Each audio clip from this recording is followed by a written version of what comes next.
Facials face mask పెట్టుకున్న తర్వాత మనకి ఇన్స్టెంట్ గ్లో ఎలా వస్తుందో, స్మూత్నెస్ ఎలా వస్తుందో ఫేస్, సో ఈ నలుగు పిండి పెట్టుకున్న తర్వాత కూడా అలానే వస్తుంది.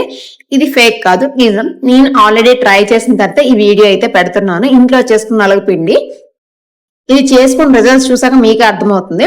హాయ్ గైస్, వెల్కమ్ టు మన ఛానల్. ఇవాళ మన వీడియోలో నలుగు పిండి ఎలా చేయాలో చూద్దాం. ముందుగా వీటికి కావాల్సిన ఐటమ్స్ ఫస్ట్ చూపించాను కదా, అవి కంద కచోరాలు, నెక్స్ట్ ఎండబెట్టిన బత్తాయి తొక్కలు, గులాబీ రేకులు, బంతి రేకులు అన్ని కూడా నీట్ గా కడిగేసి వాష్ చేసుకొని ఎండబెట్టుకోవాలి. తులసాకులు, ఇంకా మందార పువ్వులు, నెక్స్ట్ 2 టేబుల్ స్పూన్ల మెంతులు, ఇంకా ఓట్స్ అయితే కడగొద్దు. నెక్స్ట్ బియ్యం అన్ని కూడా నీట్ గా శుభ్రంగా వాష్ చేసుకొని ఎండబెట్టుకోవాలి. నెక్స్ట్ వేపాకు, ఇది వట్టి వేరండి. వట్టి వేరు ఇందాక చూపించిన కంద కచోరాలు ఏ ఆయుర్వేదిక్ షాప్ లో అడిగినా అది ఇస్తారు. నెక్స్ట్ పెసలు, నెక్స్ట్ వచ్చేసి కందిపప్పు.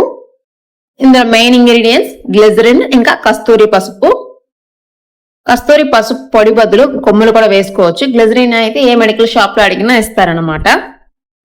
ఇప్పుడు ఇవన్నీ కూడా మనం డ్రై చేసేసి వేపేసి పొడి చేసేసుకుందాం. నేను ఇందాకలా బాదం పిక్కలు చెప్పడం అయితే మర్చిపోయాను. బాదం పిక్కలు కూడా వేసుకోవాలి ఇందులో. ఇప్పుడు ఇవన్నీ అయితే వేపేసుకుందాం. అన్ని ఒక్కటిగా వేయించుకోవాలన్నమాట. ఆల్రెడీ ఎండబెట్టాం కదా, వేయించుకునే పర్లేదు అనుకోదు. ఎక్కడ చిన్న పదునున్నా తేమున్నా అది పోతుంది అనమాట. అది పోవడం కోసం అయితే ఇప్పుడు మనం వీటిని డ్రై చేసుకోవాలి. అప్పుడు నిలవ ఉంటుంది అనమాట నలుగు పిండి ఎక్కువ రోజులు. అందుకే మళ్ళీ ఎంత ఎండబెట్టినా మళ్ళీ వేయిస్తాం అనమాట వీటిని, పదును అనేది లేకుండా.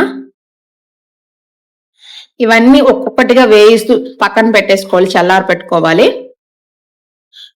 ఒక్కసారి ఈ నలుగు పిండి వాడిన తర్వాత మీకే తెలుస్తుంది మళ్ళీ తయారు చేసుకోవాలరా బాగుంది అని రిజల్ట్ ఖచ్చితంగా మీరైతే ఫీల్ అవుతారు. ఇది నేను గ్యారంటీ ఇస్తున్నాను.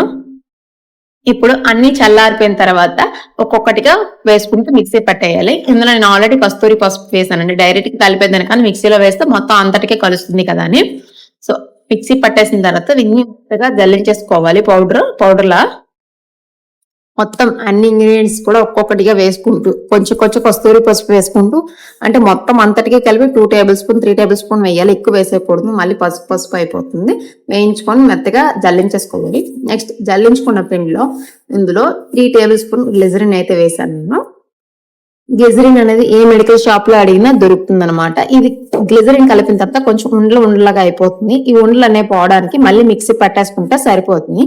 ఆ ఉండలు అనేవి ఉండవన్నమాట. మళ్ళీ మిక్సీ పట్టేసుకొని మెత్తగా జల్లించేసుకోవడమే.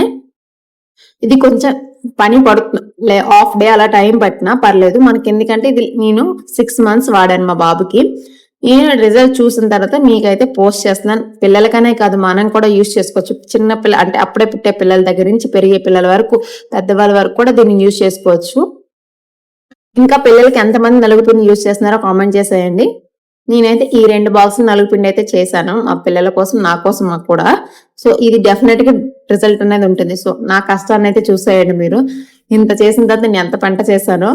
సో వీడియో నచ్చితే లైక్ చేయండి, సబ్స్క్రైబ్ చేసుకోవడం మర్చిపోకండి. Thank you for watching. Bye bye.